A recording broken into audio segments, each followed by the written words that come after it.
pala napindot yung record. Oh, baby damulag. Smile.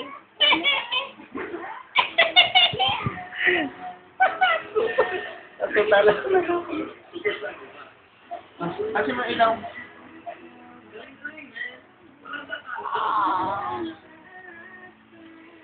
Post. Pwede ka na umakyento. Sa Alien, ang mas na negosyo. Sa green. Sabi na sa Alien, Blue. Baby!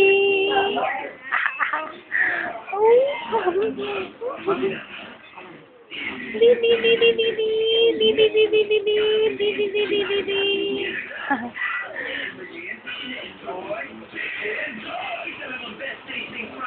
Ang itim mo. Ayaw niyang nakastari ka sa kanya.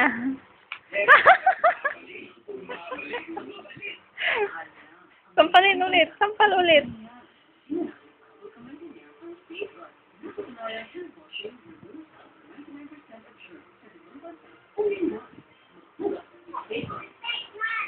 Hindi na siya mag-smile. Smile. Smile. Smile. Ayun. Ayun. Oh. Ayun, smile. Ang taba ng mukha. Smile, smile. Smile.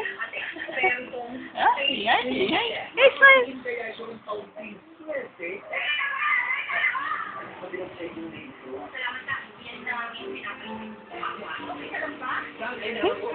Baby. Baby.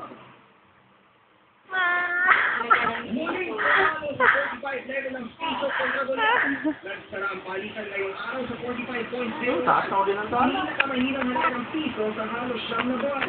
70.79327 naman kada euro at 0.42348 kada yen. dalawang sugatan ang numero sa simulasyon sa compound ng Quezon Institute. Nakatutok si Claire Delphine.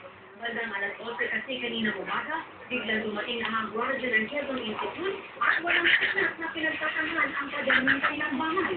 May dalawang pa rin ang mga gwardiya. Galing na. Galing na.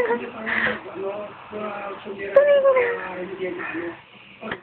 Baby. Nauna raw ng bato ang mga residente kaya dumipensa lamang ang mga gwardiya. Nilabag din daw ng mga residente ang Memorandum of Agreement nila sa Quezon Institute na nagbabawal sa